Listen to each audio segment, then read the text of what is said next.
a introduzir a próxima palestra, a palestra de Silvia Sastre Gomes. Silvia é professora da Universidade Federal de Pernambuco, acho que desde 2016. E a Silvia é da Espanha. Toda a sua graduação e pós-graduação foram feitos na Universidade Complutense de Madrid. E a Silvia tem vários pós-doutorados em diversos países, na Irlanda, também na Espanha, em Sevilha, em Warwick, pelo menos um tempo curto, e também na França, Université de Tours. E depois, por alguma razão que você pode nos contar, ela veio para o Brasil e é professora na Universidade Federal de Pernambuco.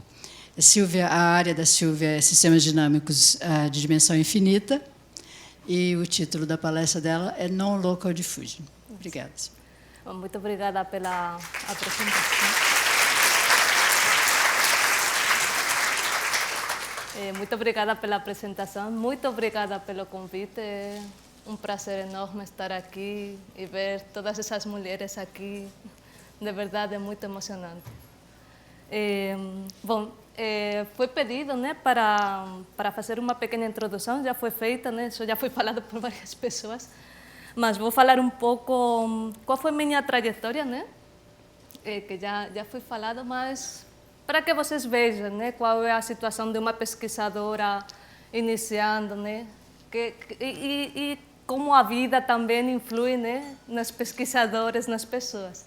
Então, efetivamente, eu fiz meu doutorado na Espanha e depois, durante o doutorado, tem aquelas visitas, né, que vocês chamam aqui de doutorado sanduíche, né, que eu fiz em Tours, na França, e em Warwick, na Inglaterra. E quando eu terminei meu doutorado, a situação não era fácil para encontrar uma posição, né, na Europa, e também não era fácil encontrar um pós-doutorado. Eu acho que a situação aqui agora mesmo é também parecida, né? Está começando também a ser difícil. Então, o que foi o que eu fiz? Até conseguir um pós-doutorado mais estável, né, eu fui fazendo algumas visitas pós-doutorais a algumas universidades. Então, aproveitei e fui para Sevilha, que é onde estava meu namorado, que é brasileiro, tá? Daí vem eu estar aqui, né? E passei um tempo lá, consegui uma bolsa para estudar lá um tempo. E depois ele foi para a França. Aí eu não tinha não tinha pós-doutorado, não tinha nada. Eu pensei, não, eu vou contatar com Emmanuel Chassagne, que é um colaborador meu, que é maravilhoso, e vou pedir para ele se ele conhece alguém em Paris para eu aproveitar meu tempo lá enquanto ele está por lá, né? Aí ele me apresentou a Dina aqui, né? A Dina Siomaga. Eu estive trabalhando com ela um tempo lá em Paris, e enquanto estava lá, eu consegui meu pós-doutorado mais estável na Irlanda. Então, essa foi a situação. De fato, o pós-doutorado era para ter sido de mais tempo. Mas tem aquele problema dos dois corpos, né, que tem que se juntar em algum lugar. Aí, meu namorado estava naquela época fazendo pós-doutorado na França, depois foi para a Áustria, enfim, era tudo aquele caos, né, de uma pessoa na Irlanda, outra pessoa, enfim. Aí a gente pensou, não, temos que pensar num lugar, vamos nos juntar. E a gente teve uma oportunidade de ir para a UFPE, tínhamos amigos lá e falaram, não, venham para cá fazer o concurso. A gente pensou, não, vamos tentar, tem 3 vagas, somos 2, vamos lá tentar, né. Então, bom, essa é a minha situação, né, como carreira acadêmica e pessoal também, um pouco.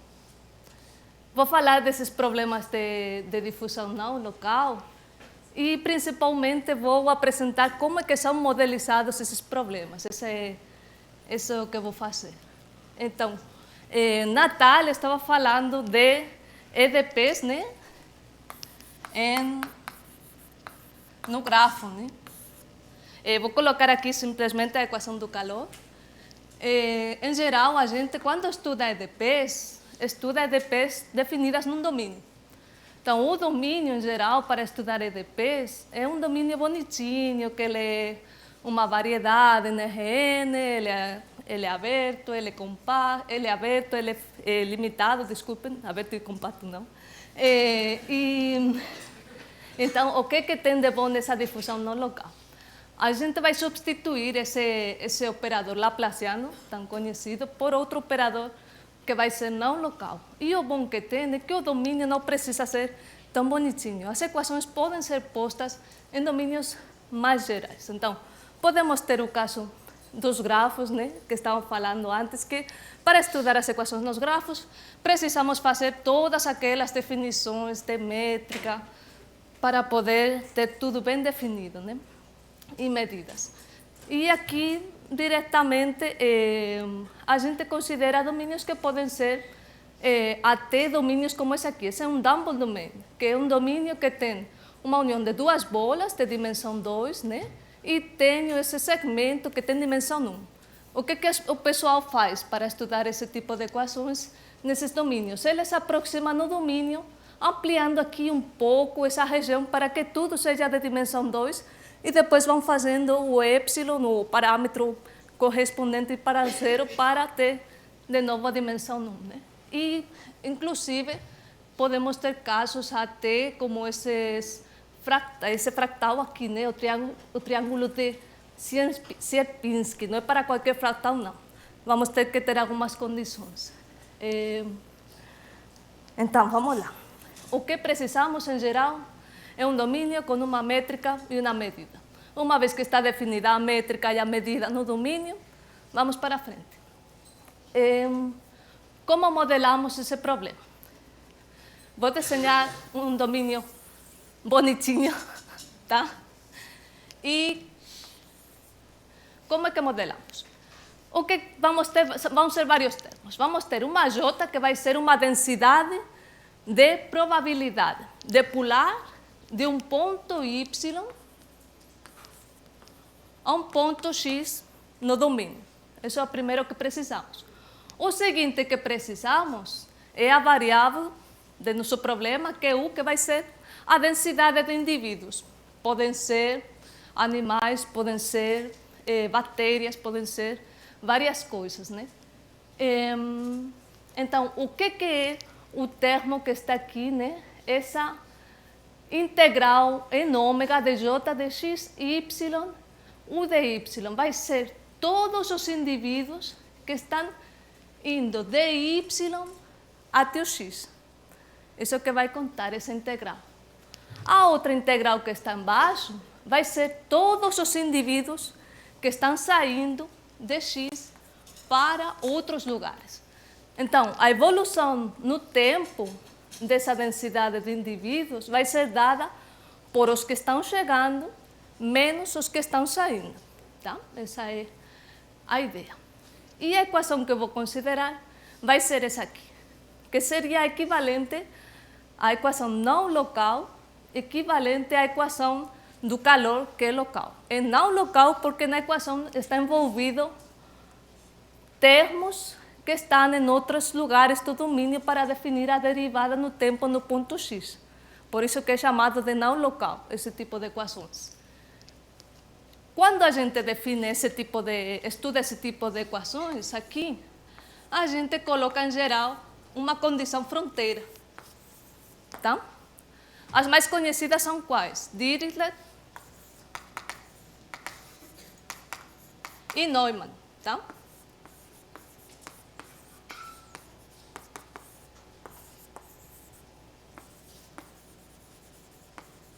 Então, nessa equação aqui, que eu coloquei, aqui já estão envolvidas as condições fronteiras. Por quê? Vou explicar por quê. Quando eu tenho uma equação local, eu preciso dizer o que acontece na fronteira. Quando eu tenho uma equação não local, eu preciso dizer o que acontece fora do domínio ômega.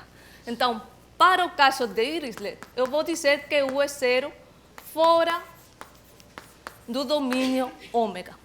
Tá? Então, vou ter que não vou ter indivíduos fora desse domínio diretamente. Então, essa é a condição que impomos.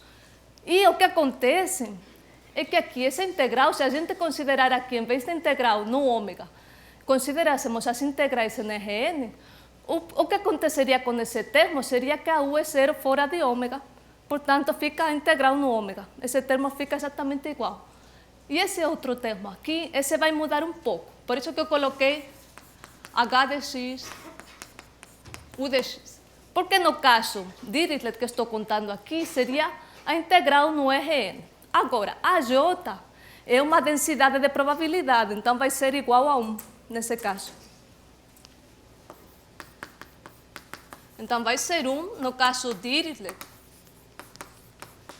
E no caso Neumann vai ser o quê? Vai ser exatamente essa integral. Porque o que é a condição Neumann? Né? A condição Neumann, o que diz é que os indivíduos não podem atravessar a fronteira. Tá? Isso é o que diz essa condição aqui. E aqui, como vamos considerar isso? Vamos considerar que os indivíduos somente podem pular dentro do ômega. Isso é o que vamos considerar. Então, por isso que aparecem somente as integrais no ômega definidas na equação, tá? Então, no caso Neumann, vamos ter que h vai ser exatamente a integral dessa forma. Não? Então, bom, essa é a modelagem desse tipo de problemas. E essa é a equação que eu estudei. Eu fiz todo tipo de estudos com essa equação. Eu estudei o espectro do operador linear, eu estudei a existência de solução, unicidade, etc. Vamos ver quais são as diferenças com respeito à equação do calor, né, desse tipo de equações. Isso é interessante. Bom, a primeira diferença é que a gente tem que a solução é um fluxo reversível. Eu consigo definir a solução para todo o tempo real, enquanto na equação do calor eu só consigo definir para tempos positivos. Essa é a primeira principal diferença. A segunda diferença é essa aqui, que esse problema não regulariza. Enquanto a equação do calor, dado um dado inicial em L2, eu vou conseguir uma regularidade em H2, para os que sabem mais disso aqui. Aqui eu não vou conseguir. Por que não vou conseguir? Ainda que o operador K, né, esse operador convolução, seja muito regular, consiga levar espaços LP em funções que são contínuas e limitadas até esse ponto, a solução é dada por essa expressão aqui. Então, esse termo aqui, muito bem, vai ser contínuo e limitado, mas eu vou ter o dado inicial que vai estar em LP, portanto, a regularidade não vou ganhar nada, vai ser sempre a mesma. E depois de estudar esse problema não local, do qual estudamos também comportamento assintótico, quando o tempo vai infinito, o que acontece com as soluções, a gente passou a estudar o que acontece com essa equação, adicionando aqui esse termo de reação não linear. Tá?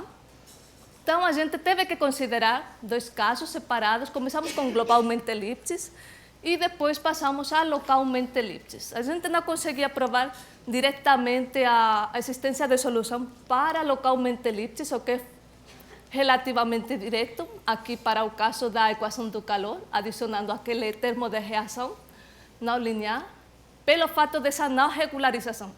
Então, a gente teve que fazer uma série de métodos, basicamente, considerar truncamentos das funções. Isso foi o que foi considerado para conseguir que fossem globalmente elipses. Mas a gente teve esse passo que tivemos que fazer a mais, né? Essa condição de dissipatividade, eu também vou precisar ela para estudar o comportamento assintótico das soluções quando o tempo vai para infinito. Por isso que está aí colocada. Tá? A gente estudou resultados de comparação. Os resultados de comparação são basicamente esses que estão aqui. Se tenho dos dados iniciais, as soluções correspondentes vão estar ordenadas. Se tenho uma reação que é positiva no zero, então, dado um dado não negativo, a solução vai ser não negativa. Dadas reações, né, termos de reação ordenadas, as soluções continuam ordenadas. E esse é o resultado principal que conseguimos provar. Quando estudamos o comportamento assintótico das soluções, o que a gente consegue provar é o seguinte. A gente conseguiu provar a existência de dois equilíbrios extremais, um maximal e o minimal, tá? Equilíbrios são soluções do problema tirando a evolução no tempo da equação, tá? Esses são equilíbrios. Então, a gente conseguiu provar que se o dado inicial é dessa forma, né? Quando o tempo vai para infinito, as soluções terminam entrando dentro desses dois equilíbrios extremais. Isso é o que conseguimos provar. E outra coisa diferente, né, dessas equações não locais, de difusão não local, é o fato de não ter que essa equação possa ser assintoticamente regular a solução no semigrupo. Tá? Porque temos que a F, esse termo de reação, pode ser não compacto, então isso não permite que eu possa dizer que é assintoticamente regular para conseguir provar a existência de atratores, que é uma das nossas metas em particular. E para isso estudamos outro tipo de equações, adicionando, agora, em vez de uma reação como aquela que eu coloquei, é uma reação que é não local também. Então, a gente colocou essa média na bola da solução e depois uma função dessa média na bola, né? Porque dessa forma a F vai ser compacta, então vou ter esse comportamento para poder provar que tem existência de atrator. Por isso que a gente pensou em adicionar esse outro termo de reação. E, bom, uma coisa nova que eu estou fazendo também, com o professor Marcone Pereira, da USP, a gente pensou nesse problema particular e ele trabalha com esse tipo de domínios perforados, então ele propôs, né? Vamos tentar estudar esta equação com esses domínios perforados, ver o que acontece quando esses buraquinhos que estão aí vão para o zero, né? Ter aqueles médios porosos, que são chamados, né? E, bom, a gente fez isso e submetemos faz pouco tempo, então não sei o que vai acontecer ainda, mas foi um trabalho muito bonito. A gente fez esse epsilon ir para o zero e também o delta ir para o zero também, para ver ao que convergia essa equação. Então, foi um trabalho bem legal. E, bom, essas são algumas referências que eu tenho e muito obrigada pela sua atenção.